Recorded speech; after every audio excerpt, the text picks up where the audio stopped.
Hey everybody, RPG here. Today we're going to do a full demo and review of the RetroGame300 Handheld Video Game Console. So we're going to first take a look at the control layout here, and then we're going to boot this up, and we are going to jump into some games, check out the performance, and then jump back out here and talk about the overall experience with the RetroGame300. Let's get started.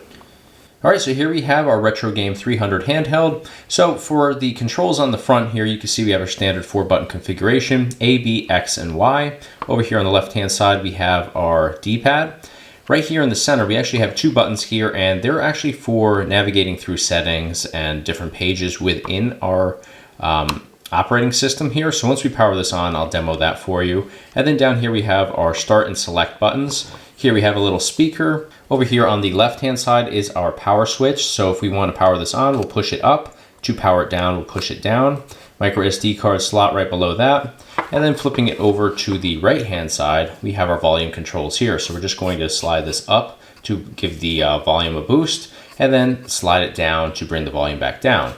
Now, down below here, we have a 3.5mm headphone jack, which is nice. And then we have our charging port right here.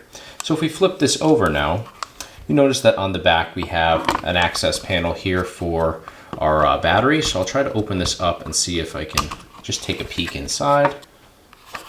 So you can see we have our battery there. Super easy to replace this if we ever needed to. All the information is right here. Model number, battery information, all that good stuff. So love when everything is labeled nicely, just in case we ever have to go in and replace anything. And then we also have some shoulder buttons here on the back. So we have a button right here, button right here.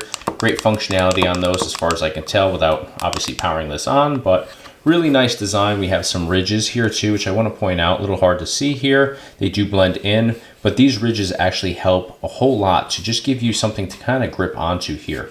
Now they're super slick, you know, in typical plastic texture here, but when you're holding this like this, your fingers line up really nicely in there. So it just gives you a little ridge to grip onto. So I'm going to actually power this on. Just going to flip that power switch up.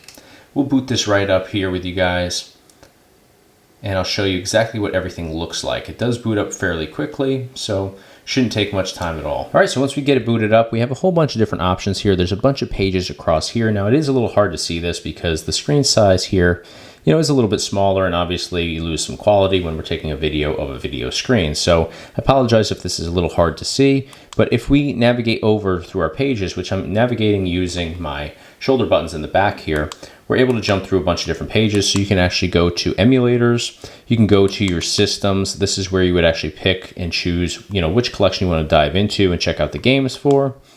You know, we have some additional stuff here too, some different ports and stuff like that. So a lot of different things you can do here. There's some movies and music section here. Not really too familiar with that stuff. I'm mostly going to be just looking at the gaming side of things here, but you can change some custom settings and all that good stuff too. Power right here, so you just navigate down if you want to power this off. Always recommend going through and obviously powering everything off from within your software and not just cutting the power externally here. That's just always a good practice to get into. So we're going to navigate back a couple pages, and we're going to jump into the systems. And this is where we can select different collections that we want to dive into today. So I want to actually check out some stuff in here and test out the performance. So I want to go into Mega Drive.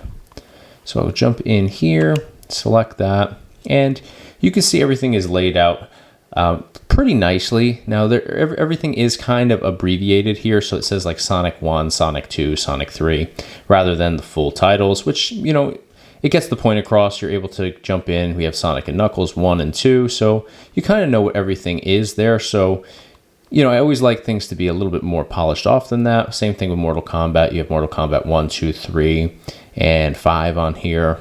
So it's not like full titles, but it definitely gets the point across. So we're going to jump into Sonic 1, I think, and we'll test out the performance here, see what this handheld is all about.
So that actually performed really nicely.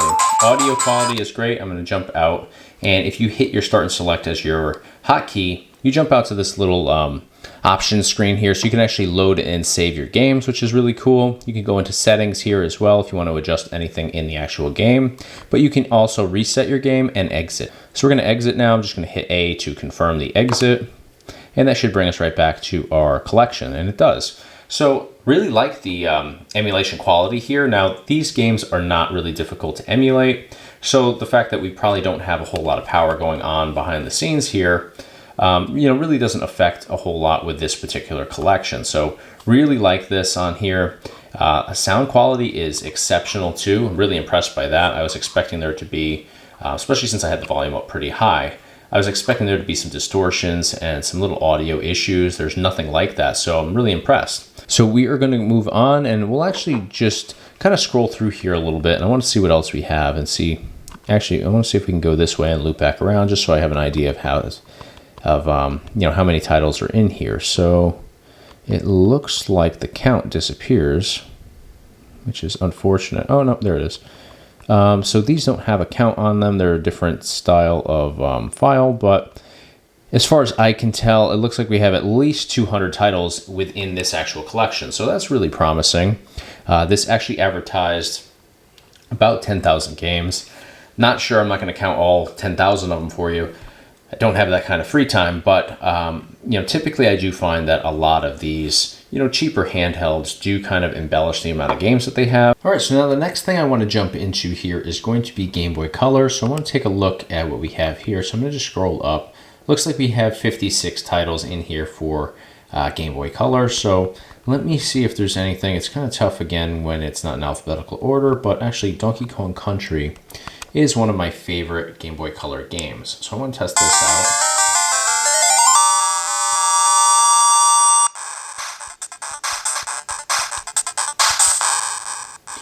So right off the bat, this is really strange that, oh wow. Let me see if we can,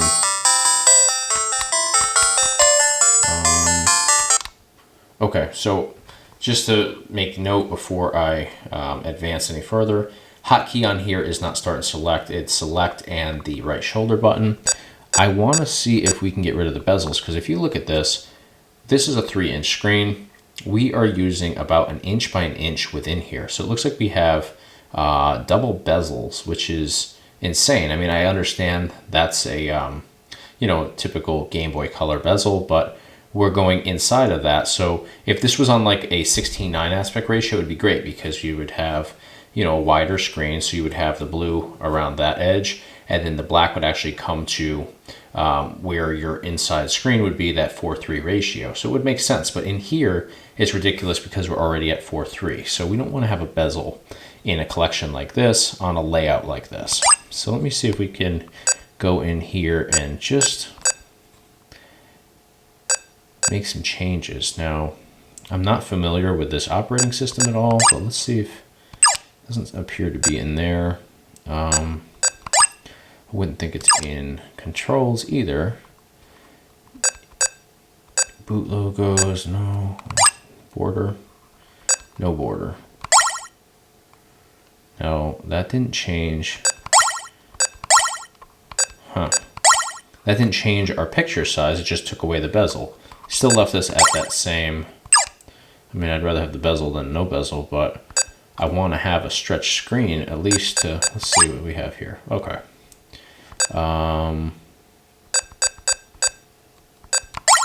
There we go.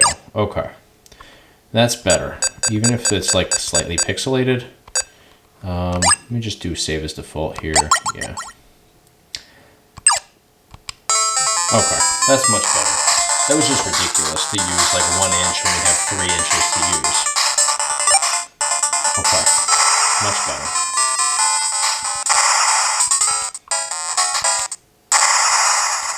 So this was definitely my favorite Game Boy Color game. I used to spend hours playing this game.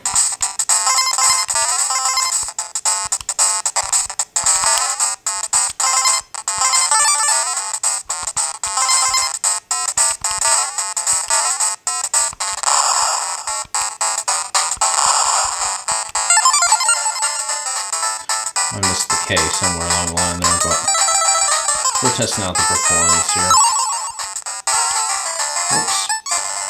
All right, so obviously I'm out of practice here, but this is excellent in terms of, you know, how it's emulating this. So let's jump out of this particular title and collection. And again, for that particular emulator and collection, you're going to be using select and the right shoulder button to exit that. You don't want to just power off. That's how you get a corrupt card. So I'm seeing a lot of Pokemon games here, which are super popular right now. Love those games. Actually, totally forgot about Pokemon Pinball. That was really a lot of fun. I'm a huge pinball fan. I totally forgot about that game until right now. So let's back out and let's jump into one more collection. Let's check out Neo Geo, because I actually want to test out a game where I'd actually prefer an analog stick as opposed to a D-pad. So far the D-pad's been working great, but I'm not using any of the like diagonal navigation so far. So with a title like Metal Slug, that's a game where, you know, you want to be kind of shooting off in diagonals and not just, you know, left and right and up and down. So let's check out Super Vehicle here for Metal Slug. Not a huge selection of Metal Slug games on here, but looks like we have 3.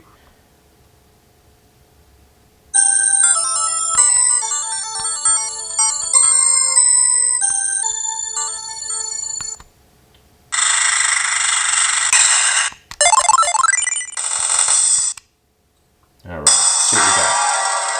Mission 1, start. Heavy machine gun. Heavy machine gun.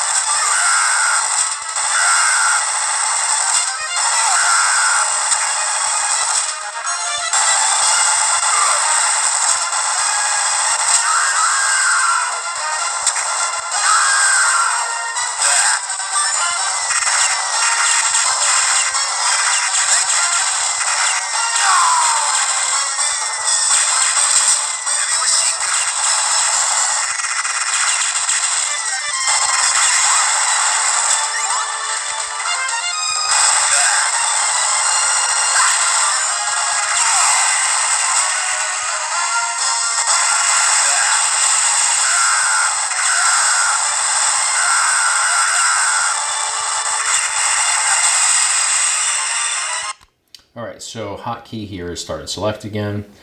So that actually, I mean, the game performs beautifully on here. Everything's perfect. D-pad, I'm pretty much able to navigate up and down, left and right. I'm not getting really any registration on these diagonal motions here. So typically if you pressed right here, you'd be able to navigate, you know, on the diagonal.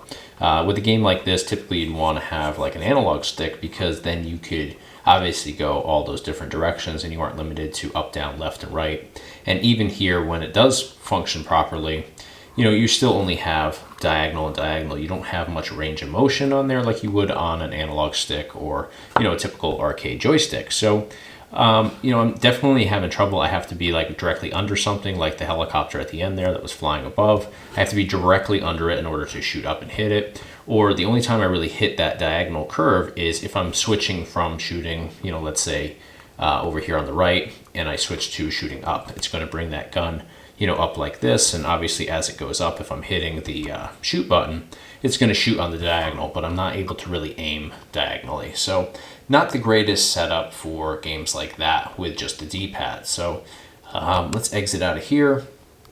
And that's pretty much going to go through, you know, what I wanted to do. I don't want to spend too much time testing out all of the different collections here, but I have tested out more games on my own, and I found that everything on here works pretty well for the most part. All right, so we jumped in here. We took a look at, first and foremost, the controls and control layout of this particular handheld console. We also jumped into the operating system, kind of explored just a little bit there, checked out the couple different headings that you can get into to jump into emulators, collections, as well as into your settings on the handheld itself. So the main focus, though, is of course performance on the games that are included on the stock card that's inserted in this when you purchase it. So it does advertise thousands of games. I do believe that they've embellished the thousands of games. I don't feel like there's thousands of games on there. I didn't count all the games out. I don't have that kind of free time. But just jumping into a couple of the collections here, We saw that Game Boy Color only had like 56 games. We saw that the Sega Mega Drive only had 200 games. So that was 2 of the, 8 or 9 different collections just there alone. Neo Geo doesn't have a ton of games as well. So PlayStation, I think, had 9 games, we said. So significantly less than the thousands that are advertised on here. But in terms of the quality of the games, everything does run really smooth from what they've included on here. These are not typically difficult games or game collections to emulate by any means. So the fact that, within this handheld, you're not going to have a whole lot of power, but you don't really need a whole lot of power for these collections. We're not going into PSP, Dreamcast, or N64, which are collections that really have high requirements from the handheld to emulate those games and game collections, so we don't have to worry about that. We jumped into Sonic. Everything ran beautifully. Now, I do apologize for the screen picture here in the video. It's really not great quality, and it does not do this handheld justice, because the screen quality on here is probably the best thing about this handheld. It's super crisp, super clear, really high quality for this price point on here, which is about $60 to $70. So the audio quality as well, super crisp. I was expecting, as I said in this video, a lot of distortion, especially on those higher volume levels. Didn't experience any of that whatsoever. So I'm really happy with both the picture quality as well as the audio quality in these games. The one downside that I see to this particular handheld is the control layout. We only have 6 button functions in addition to the D-pad, which is just directional. So if you want to get this because of the lower price point when comparing it to some of the other handhelds out there, it totally makes sense. Makes sense for those retro collections like, Neo Geo is a good one. All the early Sega collections, Nintendo Entertainment System, though I didn't see anything Nintendo on here. You could most definitely add that in on your own if you wanted to. And I'm confident that it would play that perfectly because it's playing all the Sega collections really nicely. So Nintendo's early stuff is pretty much right in line with Sega's. And one other thing I do want to point out with the controls here, buttons do work really nicely. Shoulder buttons as well. It's kind of got that Anbernic RG351V sort of vibe to it with the way that those shoulder buttons are kind of on that ledge in the back, and pretty much everything about this just screams RG351V to me. But buttons again function beautifully. There's no lag sticks or anything like that.